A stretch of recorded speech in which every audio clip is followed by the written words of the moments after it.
Welcome everybody and happy Women's Day. My name is Veronika Šetičkova, and together with my colleague Beatrice Credi, I will be pleased to moderate this talk among amazing women.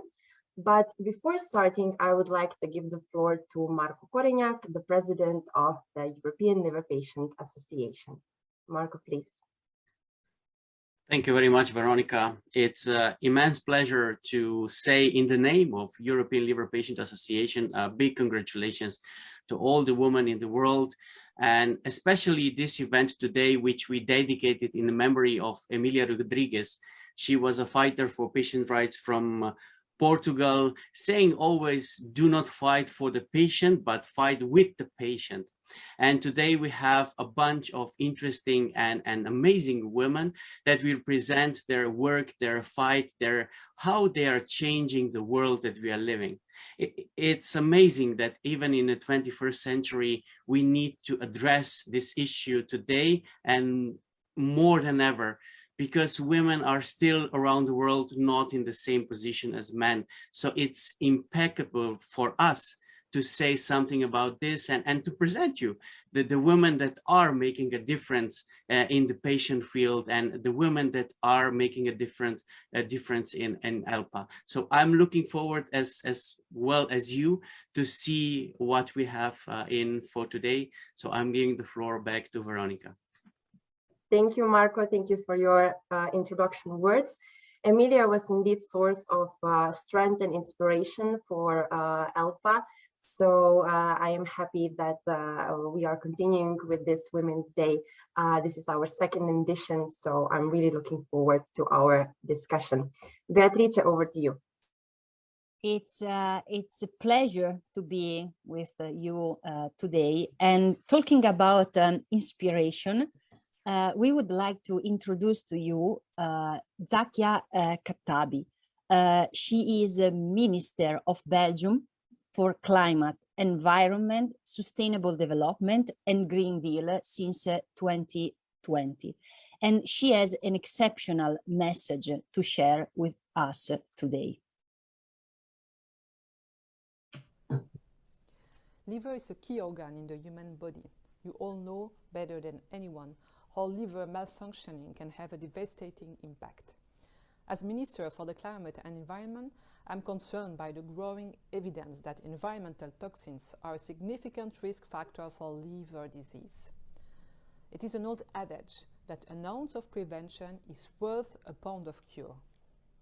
Preventing of exposure to hazardous chemicals is key, both for a healthy environment and human health. Endocrine disrupting chemicals, such as certain pesticides and plasticizers, are known to predispose to the development of liver diseases, and the impact can be very different on men and women, not only the differences in several biological processes.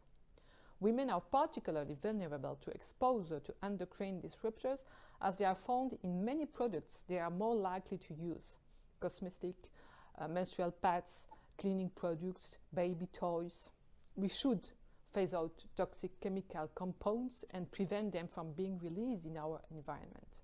In this regard, I strongly support the European Green Deal ambition for a toxic-free environment and its chemical strategy that aims the transition to safe and sustainable chemicals. It is clear that we cannot see human health separate from the health of our environment.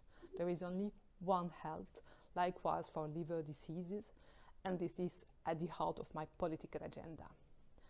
I acknowledge that the causes of liver diseases are diverse and certainly not limited to the earlier mentioned environmental toxin. However, we cannot ignore their role. The European Liver Patients Association ultimate goal is a world without liver disease, a goal I can only applaud and will support in my policies.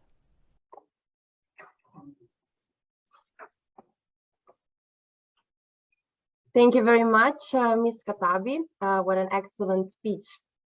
So now I would like to welcome some of our women from ELPA.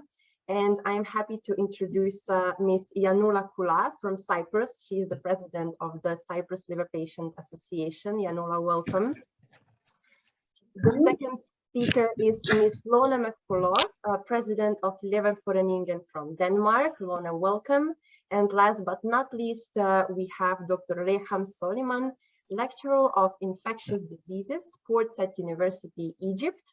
And she's also the consultant hepatologist at the Egyptian Liver Research Institute and Hospital. And of course, Dr. Reham is also a part of ELPA Scientific Committee. So ladies, warm welcome and thank you for joining us today.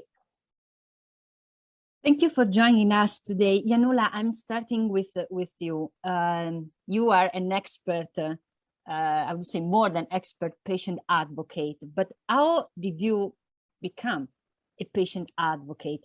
And which problems do you face as patient representative in your country, that is Cyprus? First of all, I would like to say thank you to ELPA for giving me the chance to speak in such a special day as the Women's Day today. My story began when I got into the patient shoes and became a patient myself. I remember when I was told that I was sick, I felt like I lost the earth under my feet. But thank God, I found other people, patients, to support and lift me up.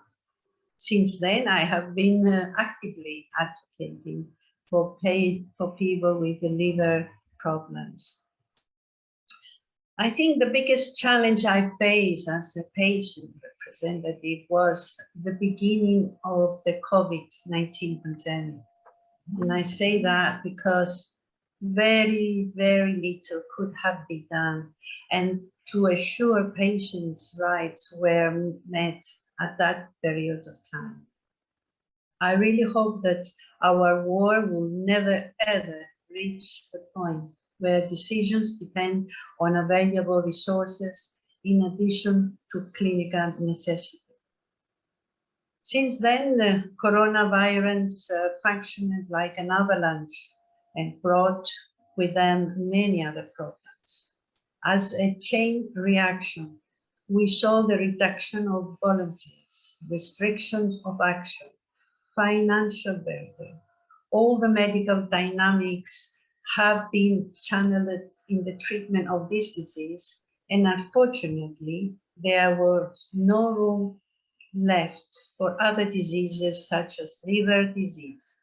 It was like starting from the beginning. Another challenge I came across, and which unfortunately still exists and ongoing, is to convince others of the seriousness of other diseases like the fatty liver, the NAFTA disease. Non-alcoholic fatty liver, as we know, is the condition in which fat builds up in the liver, and yes, it may not be as common as heart disease, but the prevalence and incidence of NAFTA is expected to increase worldwide as the global obesity epidemic spreads and the trend in developing countries toward the Western countries continues. If COVID and these difficult times we are going through taught us anything, is that patient advocates need to work together with different partners to understand and make things happen in the healthcare sector. Only through collaboration, women, men, we can find similarities and address differences. Thank you, Beatrice. Thank you very much, Janula. If I may say, ELPA is really, really happy and excited to have you on board. You are the leader of ELPA working group focusing on NAFLD and NASH.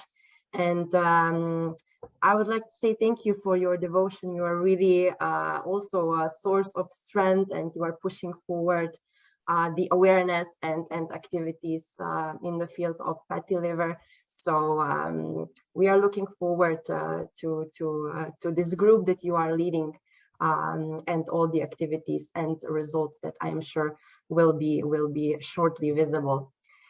So thank you, Janula. And Lone, over to you. You are also a patient advocate. And I know that your involvement started when your husband underwent 2 liver transplantations. So we often talk about patients, but what we sometimes forget are family members, caregivers, and people around the patient. So how is it essential for them to be supported? Thank you very much for letting me talk a little bit about this. As you just mentioned, Veronica, yeah, I got involved in all the liver diseases because my husband got 2 liver transplants, 5 months between the first and the second, and it was almost 20 years ago. It was hard time for us, for me.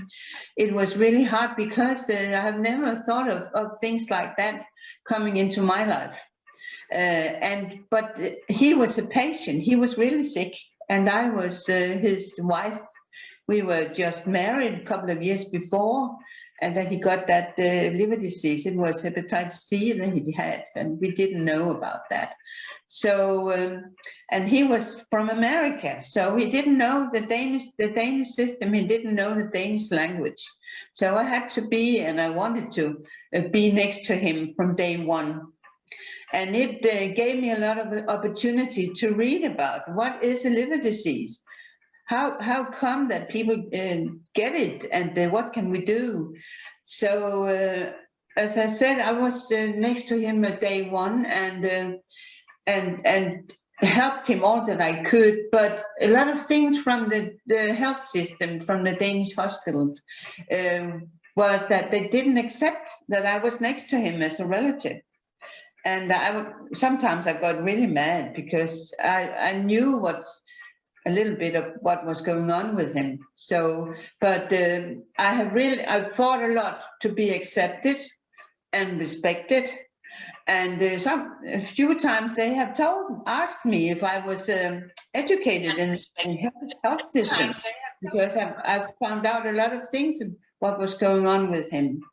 But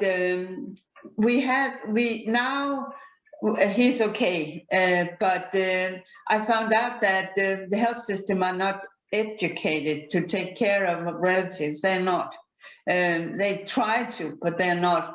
We have a lot of kids from sick parents, and the health system don't know what to do with them, and they need some help from a psychologist or whatever it is. But in our liver association in Denmark, we have some people that can help the kids, and but the health system are not very educated yet to take care of it.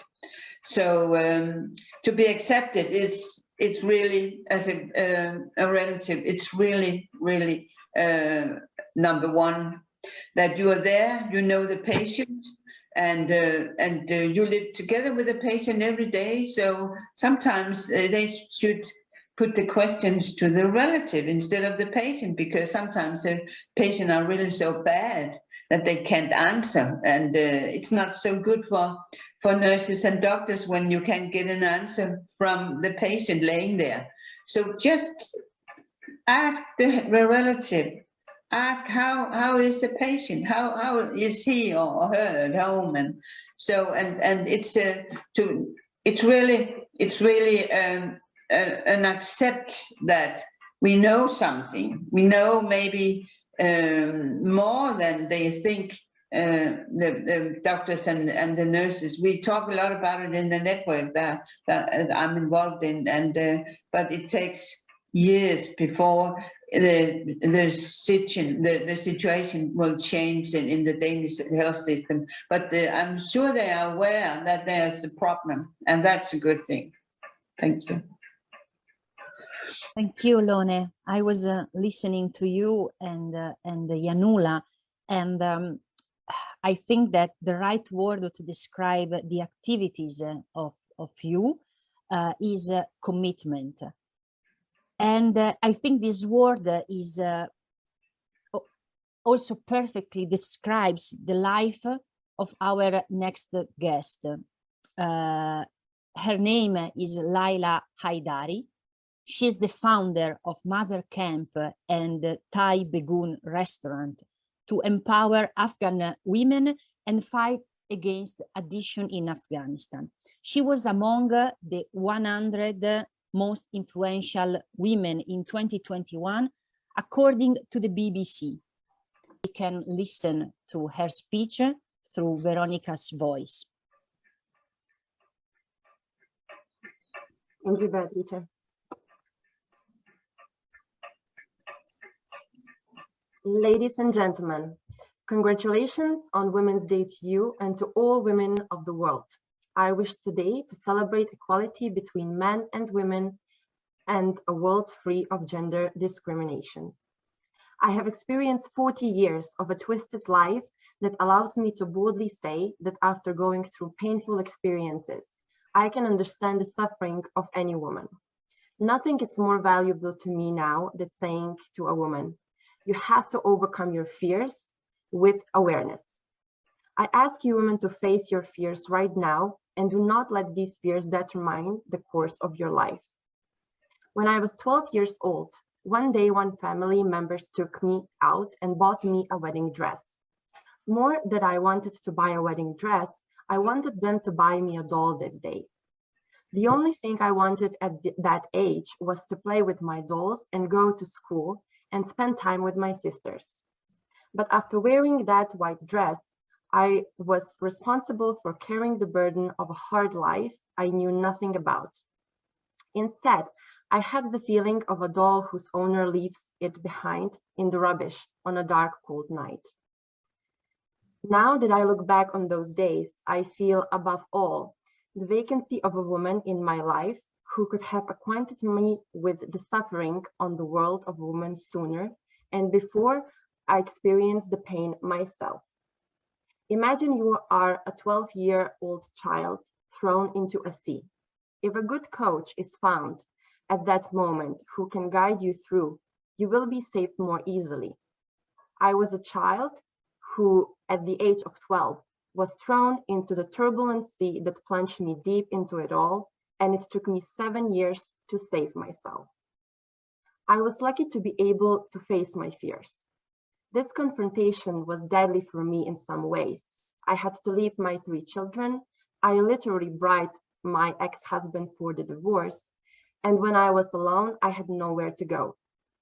In a traditional and highly misogynistic society, families are ashamed of their divorced daughter returning home. It was so painful for me that after being separated, even my mother rejected me, a woman I had no doubt that would understand my suffering more than anyone.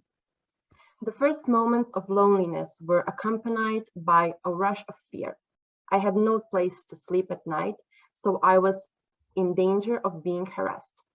I had no money to feed myself, and so I was in danger of starvation. And while my mind and soul were broken, and I needed peace and comfort more than anything, I only thought about these fears and the challenges I had to face at the moment. That's why I feel the meaning of the sentence I said at the beginning with every piece of my soul. However, after a woman dominates her fears in these kinds of societies, the doors of a new hell is opened to her. When I was 19, I was an independent divorced woman with 3 children. This identity of mine was not something to be proud of at that time. A woman in a highly misogynistic and closed-minded society, when gets this identity, it's practically faced with a storm of discrimination and violence. And it's even safe to say that she becomes a legitimate harassing target for any man. The only good thing about dealing with the fears I mentioned is that you will eventually overcome your problems. I also have to add that we had to live in Iran as illegal immigrants, where Afghans displaced by the war were not even given the right to education and work. I soon established a tailoring shop, a profession I had learned by force to support the family. After that, I built a self-governing school for Afghan immigrant children, in which I taught them in a basement free of charge. I was released from the prison that is usually called home in our countries. My problems were devastating. I had all the threats of an independent single woman, But what gave me the courage and strength was that everything I did was my own choice and decision. I had earned that freedom. I was slowly learning the consequences of my decisions, accepting them and not being afraid of them. I studied filmmaking and participated in a poets' associations.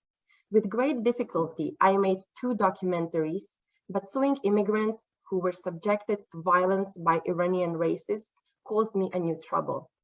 I went to prison, I went to solitary confinement, my house was searched, my books were torn down, and even the centers where I studied never gave me my diplomas. Once again, just before the 3rd decade of my life, I left everything I have worked upon and returned to Afghanistan. My parents, like today's Afghans, fled their country to escape oppression and discrimination. I was born while they were migrating to Pakistan, and I was raised in Iran. After 3 decades and experiencing 2 complete destructions, I found myself in Kabul in early 2009. I wanted to make a film, but I put aside everything I had learned and started a whole new chapter with more dangers and sufferings. For the past 12 years, I have been working to treat helpless addicts. In a place like Afghanistan, known for its drug production and the military that feeds from it, I was trying to find a way to control drug use and reduce addiction. My friends were positive that I would fail miserably in this field. It was madness for a woman to try to take care of male addicts who were considered dangerous and cruel. 6 months later, with the first group of addicts being treated, we established Thai Begum restaurant for only $250. Again, this was insane for those around me and my friends. In Afghanistan, not only did no woman own a restaurant and work among the people and the market, but even the number of women working in the government offices was very small. In 12 years, we have revitalized more than 7,000 people in the mother addiction camp. Many of them returned to the camp again and again and stopped using drugs forever. Many families that were broken down, children that had become fatherless, families that had been burned in the flames of addiction, started a new and hopeful life again.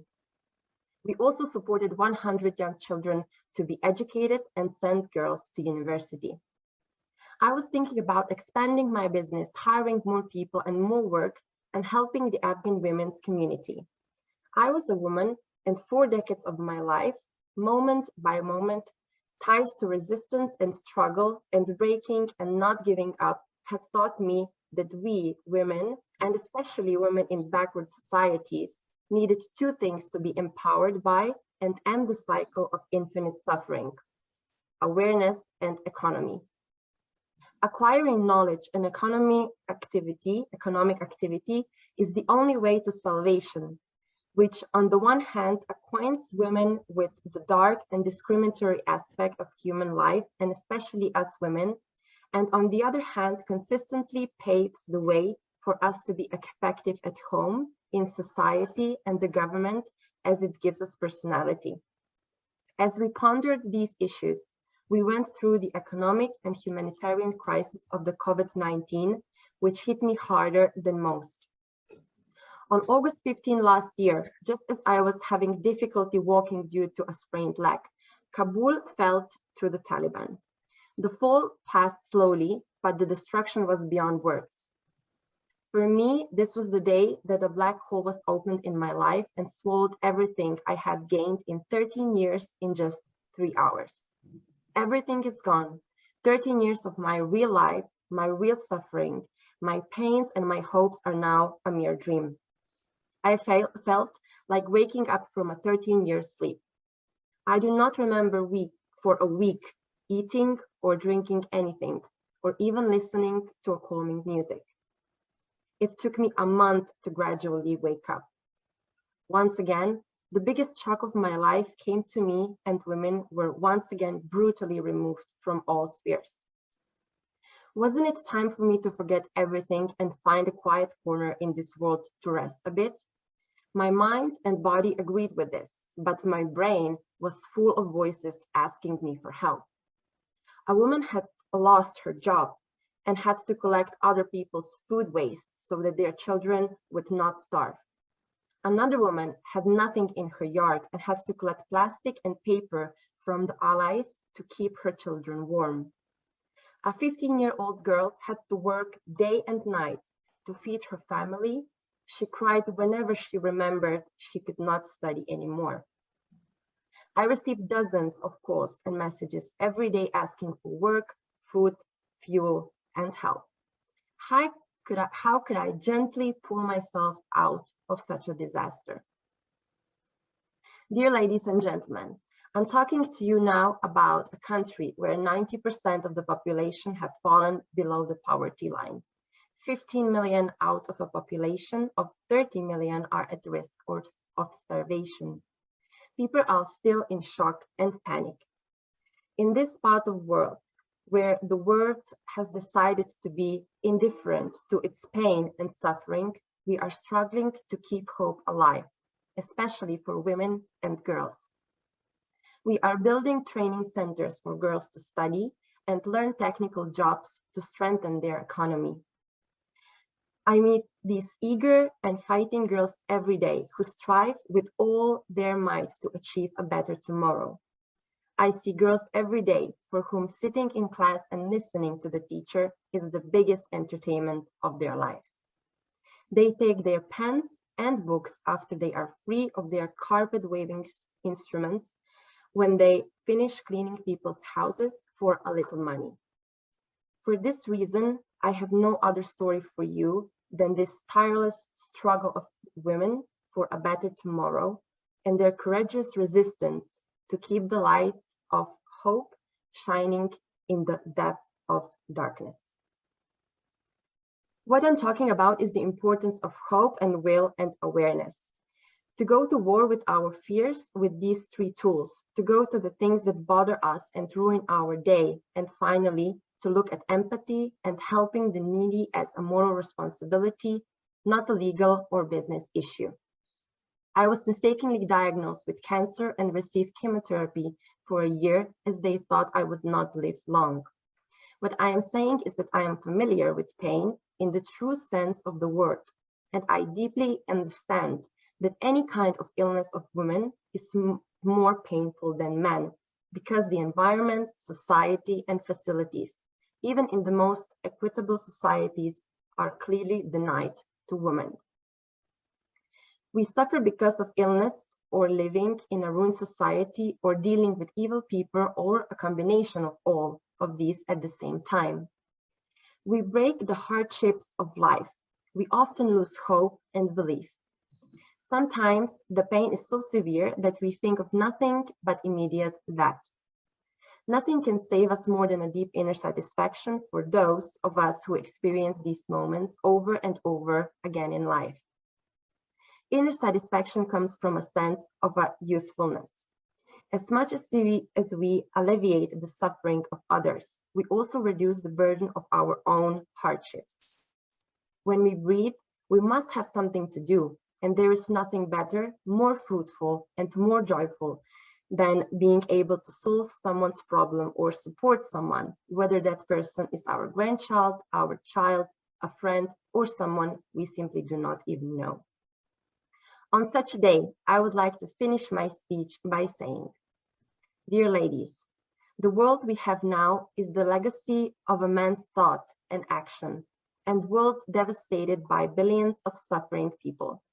It is now our responsibility to stand together, to understand our pain more than anyone else, and to rise up to make this world a better place, to alleviate the suffering of the people on this planet, and to dismantle thousands of years of discrimination against women. Do not forget, we can. Thank you very much, Veronica, for being Laila's voice. It's difficult to say something after such a powerful speech. Laila's is not only a story of struggle, we heard, but also a story of strength and hope And as we listened, her story is also the story of many women in countries such as Afghanistan, and is the proof that women's situation and women's life is not the same all over the world, and we probably should continue fight for women's rights. We hope Laila will be safe and she could be back to her activities helping people in Kabul. Now we would like to hear from our ELPA family members some comments also regarding politics and society more in general. Lone, on the contrary of Laila, no, compared to Laila, you come from a highly progressive country, especially regarding women's rights, but also with a solid social and healthcare system. But anyway, do you think that there is still something to improve, even on this side of the planet in such a progressive European country as Denmark is? Yes, Beatrice, and all of you, I think there's still a lot of things to achieve. And I've listened to what Laila, she still has some achievement too, but what we want to achieve in Denmark is totally different from what she wants. We have a good system here in Denmark, but the women's rights are still on daily talk. Right now we have it in the papers about that they want some more women in the boards in factories, but because there's not enough, and they ask why, and I know why, because I've been in a position as a manager in a private company, so I know why women just want to be in the front, because they have a lot of things at home to do. They have the kids, they have the whole family situation, and it's old-fashioned still, and they, even if the men, they are doing what they can, but I think they think that the little things they do during their day, it's really fantastic. So, but we have a lot of talk right now about equal pay, because two persons, a woman and a man in the same job, they don't get same payment. And of course they should, but they work on it really hard, but they have done it for years, so it's not succeeded yet. And then they talk about maternity leave, because they want the man to be home too, to take care of the baby. Why is it always the woman? So they have achieved a little bit better here during the last couple of years. And then the situation, as I said before, about the women and the relatives and the kids. So we fight a lot, and we fight a lot against the liver diseases. We fight a lot against the alcohol and stigma, and we fight against a lot of things that is involved in the liver diseases. So we have a lot of things to still achieve, but we are a lot of people fighting, and the women too, because when you come to the doctor and you have some things with your body, then even if you're a woman, then if it's a liver, then you must be alcohol person. No, you don't have to. But we achieve better. We come to a goal, but I think it will take a lot of years before we can just be equal in our lives. There's still men and women, and they're two different persons, even if. And then we have all the sexual talk right now about a lot of people, a lot of women are sexual. Heard from leaders that they want, if they want to get a better job, then they have to be whatever, a sexual person. And we have a lot of discussion about that right now, and a lot of men must have left their jobs because they were really in the front of that. And it's very famous leaders in the companies, so I think it's really bad. So we have a lot of things to achieve, like Laila, but they're really different from the things she's been through down there in Afghanistan. Thank you. Thank you very much, Rona. It's good to hear that we have such a strong women as you in Denmark. So ELPA is, of course, happy that you are part of our family, and we will continue fighting with you. So thank you for sharing your thoughts. And as you said, changing the world means especially working on stereotypes and breaking the rules and myths. So I propose that we listen to Professor Dr. Shira Zelbersagi. She is a clinical dietitian, epidemiologist, and researcher in nutritional epidemiology in the School of Public Health, University of Haifa, Mount Carmel, Haifa from Israel. And Dr. Zelbersagi, she's also a part of ELPA Scientific Committee. So I suggest we have video from her. So Beatrice, if you can please share the screen. Thank you. Hello everyone, I am Professor Shira Zelbersagi. I'm the Dean of School of Public Health at the University of Haifa, and I'm very honored to be invited by ELPA to say a few words on behalf of the Women's Day, in honor of the Women's Day. So I would like to emphasize the importance of healthy nutrition and well-being for women. So healthy nutrition is important for everyone. We are what we eat, right? So it's really important, the dietary composition that we have. But women tend usually to take care of others, their family, and if they are at management position, they usually take care of their workers. And many times women forget to take care of themselves. So they neglect their nutrition, they neglect their physical activity. And it's really important to emphasize that healthy nutrition is extremely important, especially for women at all ages. It is important for prevention of different chronic diseases as obesity, type 2 diabetes, cardiovascular disease, liver diseases such as non-alcoholic fatty liver disease, all diseases that are preventable by healthy nutrition and physical activity. I hear women say many times that they do not have time for physical activity. Well, make the time. It is really important for us, and it is also important for keeping our muscle mass at high level, even after the menopause and at older ages, to prevent fractures. It is also important, of course, for bone mass. And it is also important for the body image. We need to feel good with ourselves.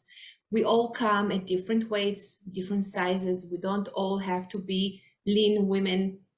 We need to remember that we need to love ourselves in any size, but it doesn't mean we don't have to keep healthy diet as much as possible and physical activity, which is also important to the way we feel about ourselves. And also one last thing, remember that women usually are the ones who are most important in the decision what the children are going to eat at home. So if you buy the food, if you cook the food, or at least most of the time, I hope not all of the time, so remember that you are the most important people to educate also your children to have a healthy lifestyle.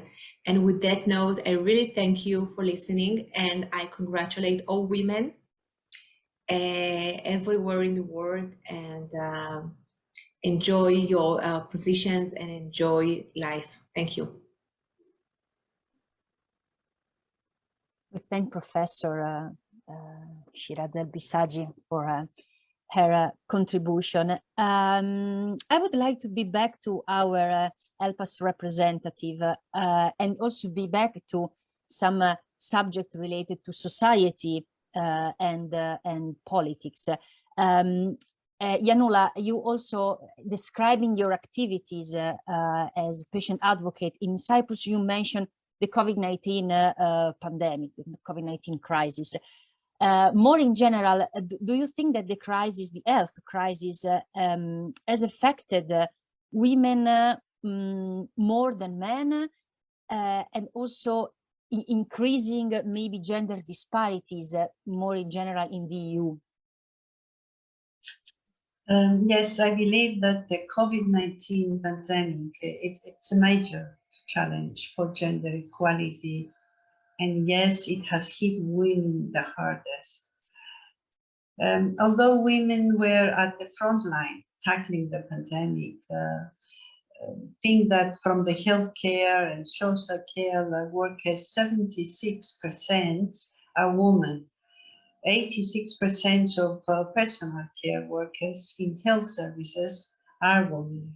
With the pandemic, women in these sectors saw an unprecedented rise in workload, health risks, challenges to work-life balance. Yet, the pandemic has also seen a rise in reports of domestic violence against women.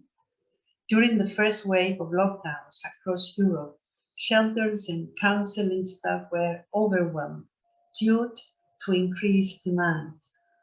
For example, during the first week of the lockdown, the number of reports on domestic violence in France increased by 32%, and the same problem has occurred in other member states. A sad fact is the lack of women in COVID decision-making bodies. A study from 2020 found that men greatly outnumber women in the bodies created to respond to the pandemic. Of 115 women national dedicated COVID-19 task forces in 87 countries, including 17 EU member states, 85.2 were made up mainly of men and only 11.4% included women. Another report from the European Institute for Gender Equality shows that during the first wave of the pandemic, employment for women reduced by 2.2 million across the EU. Nevertheless, despite of all these challenges arising from the COVID-19 crisis, the European Commission made significant efforts to move forward and minimize the gender disparity in the EU. Last year, we saw the implementation of a long-term strategy plan regarding this problem, the gender equality. This strategy will last until 2025 and is based on a vision for a Europe where women are free from violence and to ensure equal pay for women and men for equal work.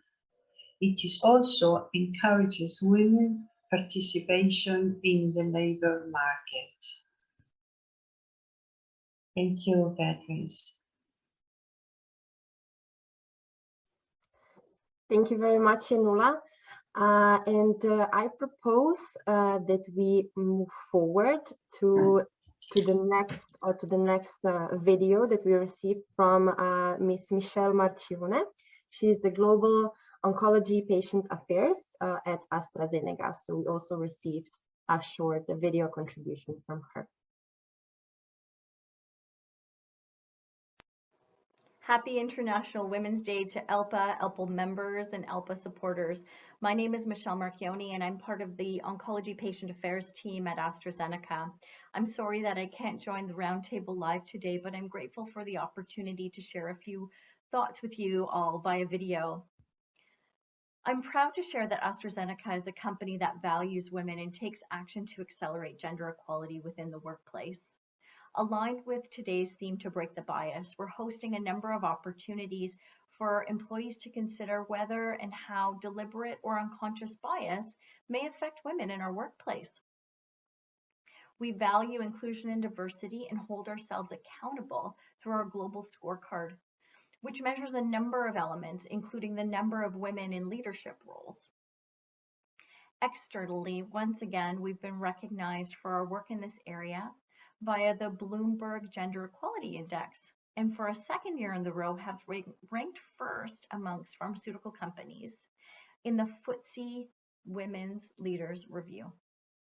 These external recognitions demonstrate the importance we place on fostering an inclusive and equitable organization and the representation of women in leadership.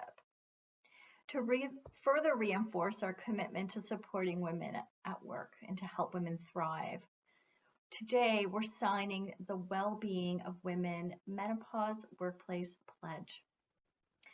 Women's health is an area that we know continues to be underserved, and so I'm so proud of the company for taking this important step to support women in the workplace and to help end some of the stigma that's associated with menopause.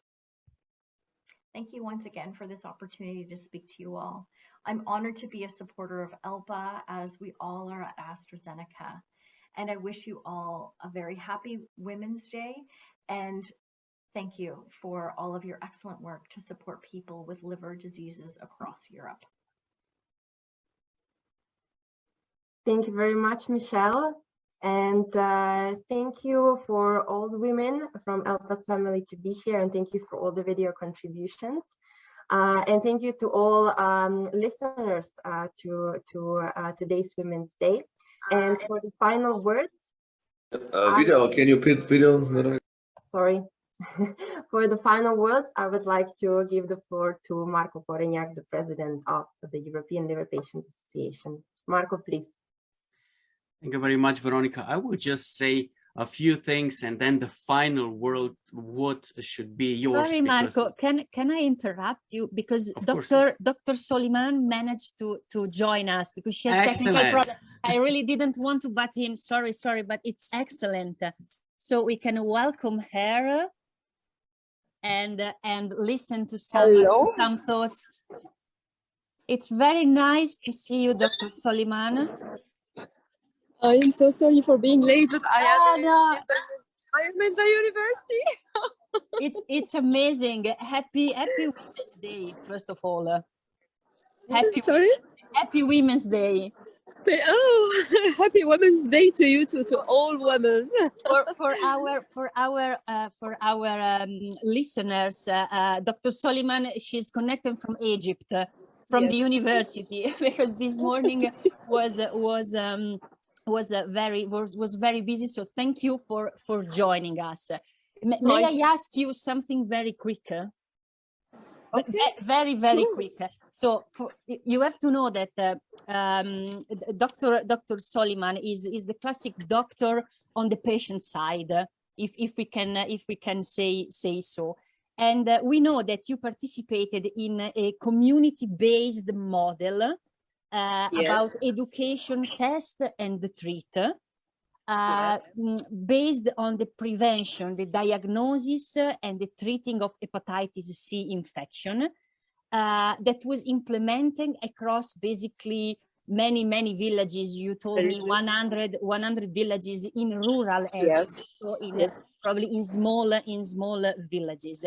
I think that for us, it should be very interested knowing more about this project, especially because Egypt is also a country far from the Europe us. So maybe it could be interesting for the European auditors listening to that. And thank you again for taking the time to join us.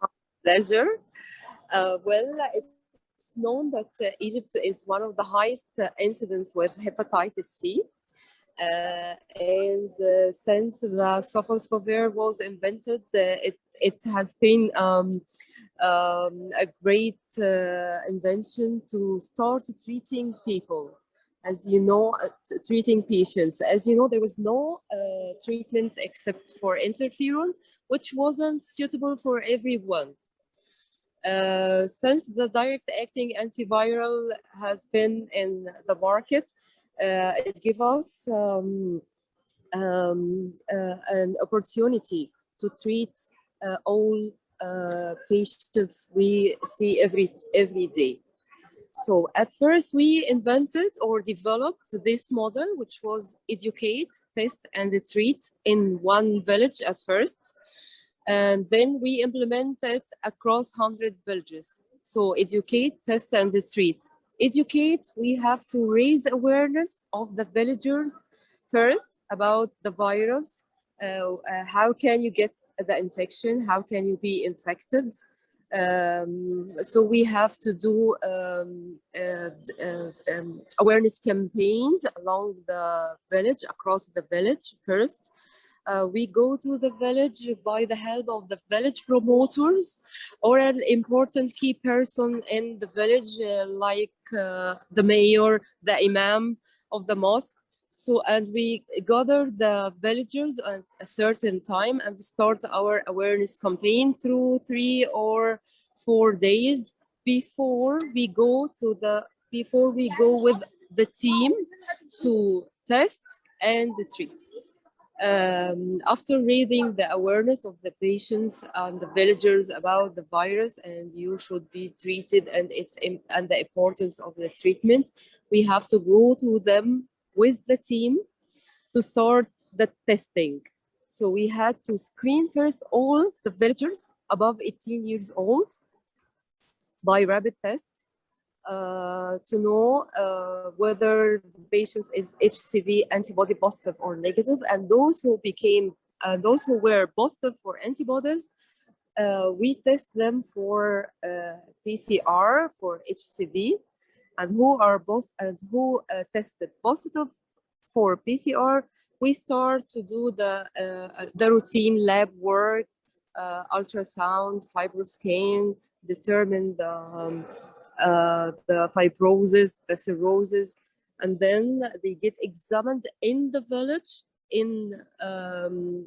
maybe in the small hospitals in the villages, with the help of the doctors in the villages, with our team.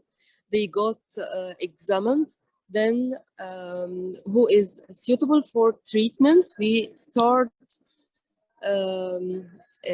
treatment and dispensing the direct acting antivirus to them in the village. This procedure, of course, takes days, maybe a week. We have to go to the village at different times, 3 or 4 times for one village, until we until we screened all villagers, until identified who is positive and can get treatment, then dispensing the treatment. So it's a long way. We have to go to the village for more than 1 week with the team every day until we finished until we treated last person who tested positive with us. Thank you. So we can consider you a woman on the front line, and I suppose you had also women's colleague with you.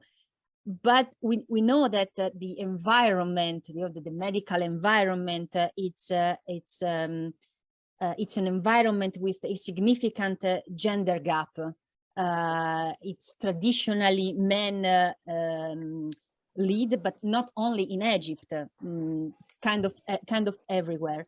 Did you encounter difficulties during your career? We know that you are an hepatologist in Egypt, and if yes, and if you're still encountering difficulties, how did in the past or do you overcome these obstacles?